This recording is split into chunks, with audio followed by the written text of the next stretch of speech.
नमस्कार, जोहार झारखंड देख रहे हैं आप। आपके साथ मैं हूं शिप्रा झा। झारखंड की हॉकी का जादू दुनिया ने सालों से देखा है, लेकिन क्या यह जादू आगे भी बरकरार रह पाएगा? क्योंकि झारखंड के हॉकी खिलाड़ियों को तराशने वाला एकलव्य हॉकी सेंटर को सरकार ने अपने हाल पर छोड़ दिया है। फटे जूते, टूटे स्टिक और खाली पेट झारखंड के हॉकी खिलाड़ी भला क्या कर पाएंगे? न्यूज़ 18 की ये एक्सक्लूसिव रिपोर्ट देखिए। वो खेलते हैं देश के लिए, जीते हैं देश के लिए, पर उनके जूते फटे हुए हैं, स्टिक टूटे हुए हैं, पेट भी खाली है।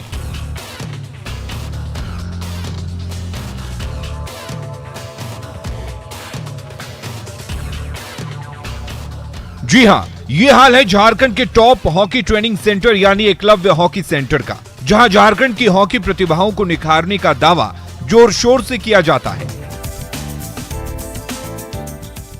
सेंटर के रख रखाव पर झारखंड की जनता की गाढ़ी कमाई खुले हाथ लुटाई जाती है।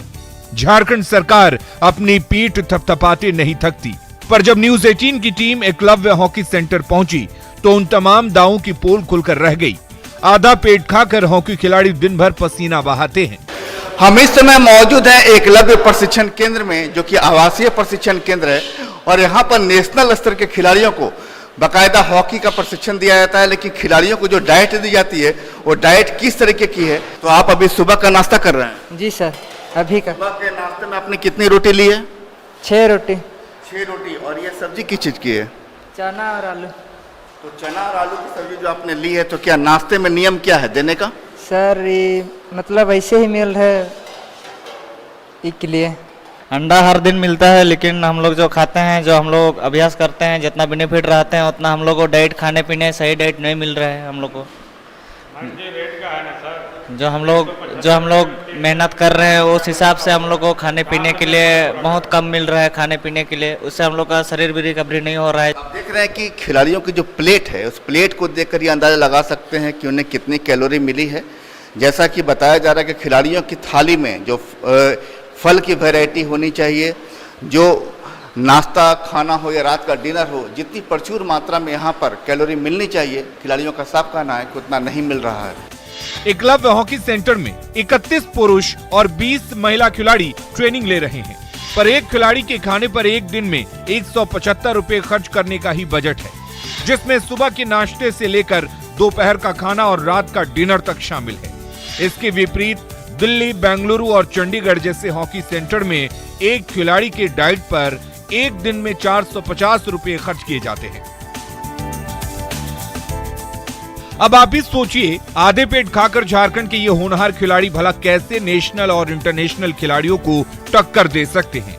ये खिलाड़ी आधा पेट तो खाते ही हैं। किस तरह से फटे चिटे जूतों और टूटे फूटे स्टिक से प्रैक्टिस करते हैं ये खिलाड़ी, आप भी देख लीजिए। मई 2019 में जब एकलव्य प्रशिक्षण केंद्र की स्थापना रांची के मोरहाबादी मैदान में की गई थी, तो झारखंड की प्रतिभा को निखारने के लिए यहाँ पर लाया गया था भारतीय हॉकी टीम के कोच को, नरेंद्र सिंह सैनी को, जो कि द्रोणाचार्य अवार्डी भी हैं। सर, आपको जब यहाँ लाया गया तो क्या लगता है हालात यहाँ आप सुधार कर पाए? यहाँ पे मेरे को जो फैसिलिटी बच्चों को मिल रही है उससे कुछ नहीं होने वाला, वो ना के बराबर है वो फैसिलिटीज़। जस्ट सेंटर चलाने के लिए फैसिलिटीज़ हैं, बाकी आप एक सेंटर ऑफ एक्सीलेंसी यहाँ पे आपने बनाया है, और सेंटर ऑफ एक्सीलेंसी में जो फैसिलिटीज़ होनी चाहिए वो नहीं मिलेगी तो बड़ा मुश्किल है। जबकि जो डायरेक्टर साहब पहले थे उनको भी मैंने उन्होंने मेरे से कहा था कि सैनी साहब आप मेन्यू जो हैं हर सेंटर ऑफ एक्सीलेंसी का वो मंगवा के दीजिए हमारे। अपने खेल मंत्री से कभी मिलने की कोशिश की? मैंने कभी कोशिश भी नहीं की, ना मैं उनको जानता हूँ पहचानता हूँ, क्योंकि मिले भी नहीं है वो कभी भी हमारे को।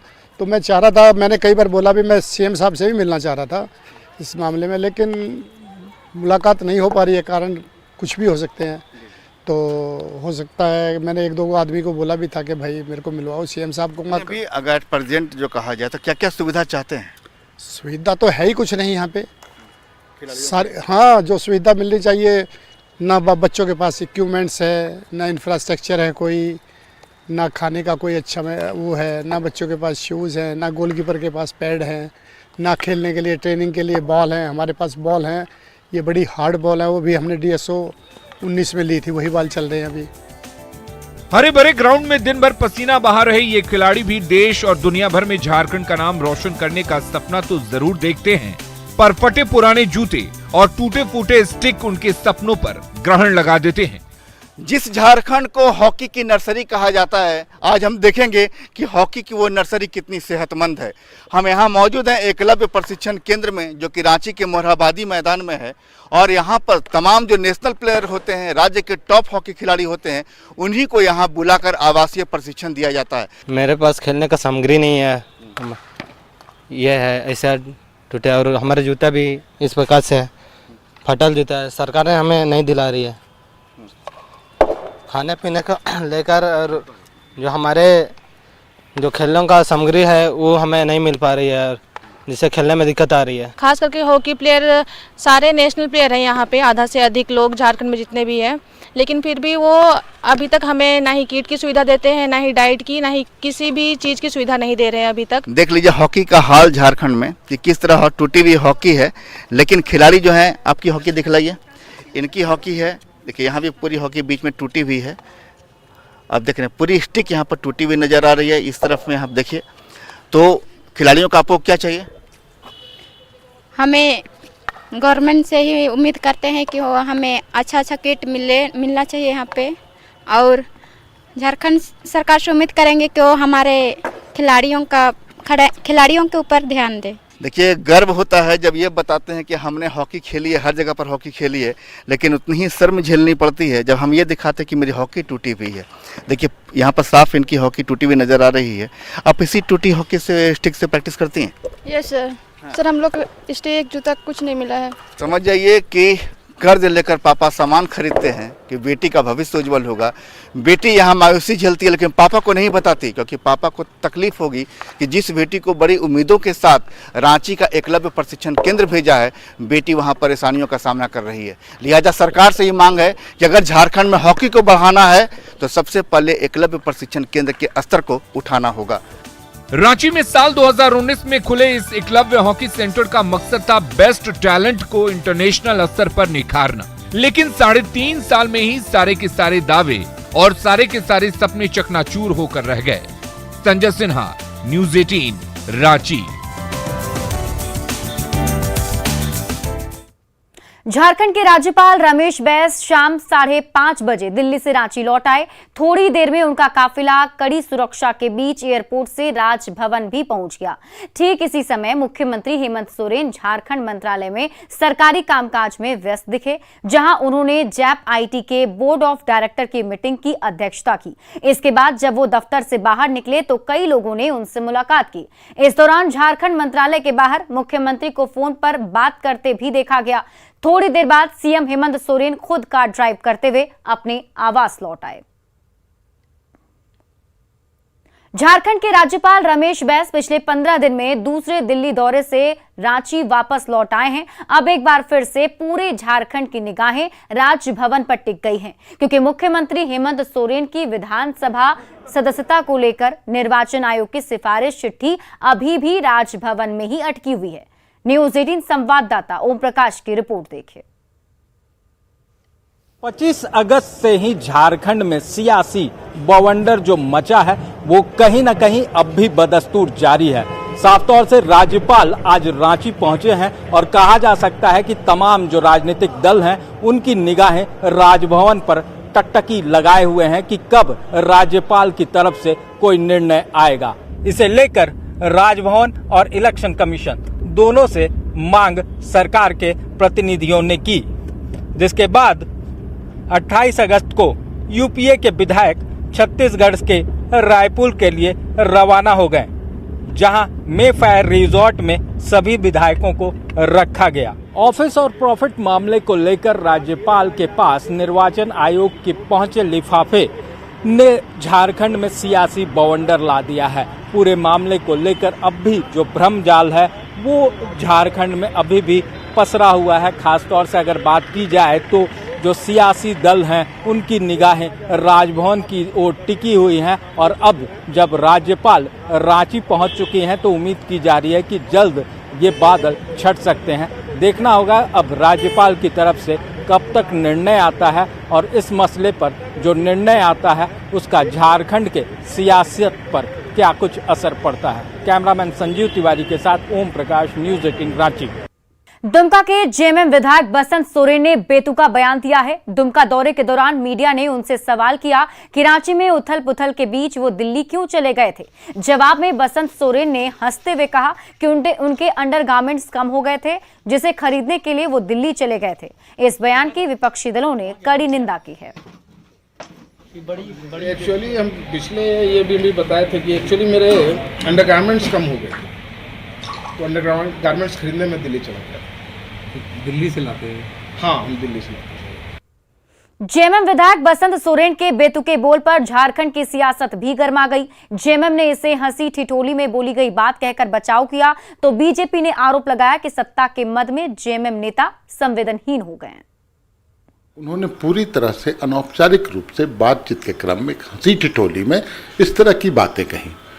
अब उसे पब्लिक डोमेन में लाया जाएगा तो ये बहुत गलत परंपरा है, और मुझे लगता है इस तरह के विषय को बहस का मुद्दा बनाना भी, चूंकि मैं अप्रासंगिक मानता हूँ। जनता ने उनको वहाँ जनप्रतिनिधि के रूप में चुना है, लेकिन उन्होंने किन परिस्थिति में ऐसा जवाब दिया है इसके बारे में तो या तो झारखंड मुक्ति मोर्चा के लोग बता पाएंगे या खुद बसंत सोरेन जी बता पाएंगे। लेकिन मैं कह रहा हूं कि इन दिनों जो लगातार जिस प्रकार से कंगारू मीडिया ट्रायल हो रहा है हर विषय का, तो उसको लेकर के कहीं ना कहीं लोगों के अंदर भी स्वभावतः एक आक्रोश तो उत्पन्न होता ही है कि इस प्रकार से आप देखिए कि चीज़ों को अपने अनुसार आप नैरेटिव सेट करना चाहते हैं। कहाँ है झारखंड में अस्थिरता? राज्यपाल महोदय से पूछना चाहिए कि भाई अस्थिरता क्यों है। सत्ता का नशा इन पर किस कदर चूर हो गया। कम से कम उन बेटियों के प्रति तो संवेदनशीलता होनी चाहिए जिसे देखने वो गए थे। अगर वो सीरियस इस बयान के लिए तो वो नेहरू जी की याद दिलाते हैं, जिनके कपड़े ड्राई क्लीन होने के लिए पेरिस जाते थे। तो कहाँ आदिवासियों की हितैषी बनने का ये ढोंग रचते हैं, और कहाँ इस तरह के शासक वर्ग वाली मानसिकता है। और अगर ये नॉन सीरियस थे तब तो फिर इनका साफ प्रकट हो जाता है कि क्या इनकी सोच है बेटियों के प्रति। कि देखिए, आप सत्ता में हैं, आप शासन में हैं, आपकी पार्टी सरकार में है, तो आपको तो जनता के जवाब देने होंगे, आपको तो पत्रकारों के जवाब देने होंगे। आप कैसे जवाब से भाग सकते हैं? और नैरेटिव कौन सेट कर रहा है? नैरेटिव अगर कोई सेट कर रहा है तो इसे रोकना आपका काम है, लेकिन आप तो एक नया नैरेटिव सेट कर रहे हैं इस तरह के हल्के बयान को देख। दुमका छात्राकांड पर नेशनल विमेन कमीशन ने दुमका पुलिस को कटघरे में खड़ा किया है। एनसीडब्ल्यू की 2 सदस्यीय फैक्ट फाइंडिंग कमेटी मामले की जांच करने के लिए पिछले दिनों दुमका गई थी। इसी कमेटी की रिपोर्ट अब सामने आई है, जिसमें दुमका पुलिस पर दोनों आरोपियों शाहरुख और नईम खान को बचाने के लिए पीड़ित की उम्र में हेरफेर करने का आरोप लगाया गया है। कमेटी के मुताबिक 10वीं की मार्कशीट और आधार कार्ड में पीड़ित की उम्र 18 साल से कम की थी। इसके बावजूद पुलिस की रिपोर्ट में जानबूझकर उसकी उम्र को ज्यादा दिखा दिया गया है। रांची की सड़कों पर उतरे कांग्रेस कार्यकर्ताओं ने भारत जोड़ो और नफरत छोड़ो का नारा लगाया। प्रदेश कांग्रेस अध्यक्ष राजेश ठाकुर के नेतृत्व में पार्टी नेताओं ने रांची की सड़कों पर पदयात्रा की और बीजेपी पर निशाना साधा। हालांकि राहुल गांधी के झारखंड नहीं आने का मलाल भी कार्यकर्ताओं में दिखा। और अधिक जानकारी दे रहे हैं न्यूज़ 18 संवाददाता अविनाश कुमार। भारत छोड़ो भारत जोड़ो इस नारे के साथ कांग्रेस के नेता रांची की सड़कों पर उतरे हैं। भारत जोड़ो कार्यक्रम पूरे देश भर में चल रहा है और ये देशभक्त नेता हैं, ये कांग्रेस झारखंड कांग्रेस के नेता हैं, प्रदेश अध्यक्ष हैं, मंत्री शामिल हैं। जो केंद्र सरकार को महंगाई और बेरोजगारी से लड़ना चाहिए था, वो जो गैर भाजपा शासित राज्य हैं उनके मुख्यमंत्रियों से लड़ने में अपना समय जाया कर रहे हैं। इस संदेश को लेकर के हम लोग पूरे देश में यात्रा करेंगे। इन चीजों को लेकर के बनाया गया उसमें झारखंड को रखना चाहिए था, बिहार को रखना चाहिए था। बिल्कुल, इसमें अछूता रह गया है। इसका थोड़ा हम लोगों को इसका निश्चित अफसोस तो है, लेकिन राहुल जी को आपने बुलाया है सुने?